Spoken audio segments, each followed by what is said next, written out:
There's a number of things that are very important to me and to my staff too, as I've trained them all to think along these lines.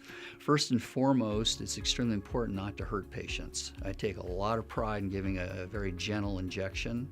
And also too, I take a lot of pride in being, and my son Eric, who's with me, does the same thing. We take a lot of pride in being completely honest with our patients. When we diagnose work, we don't overtreat, we don't tell people they need things that they really don't. I always look at a particular tooth or a problem and think, well, what would I do if that were my tooth? I will never recommend something for a patient and think to myself, well, I wouldn't do that. And so I always do what I would do on myself or on my family. So it's important to me to do really good quality work. I don't want patients coming back 2 or 3 years from now with what I did falling apart. I expect the things I do to last for decades. It's also important to be minimally invasive, and what I mean by that is that the less we do on somebody's teeth, the better.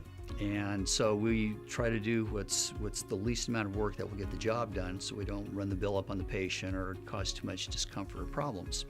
So those are the really important things to me. It's also important too to treat the patients right and be kind to everybody.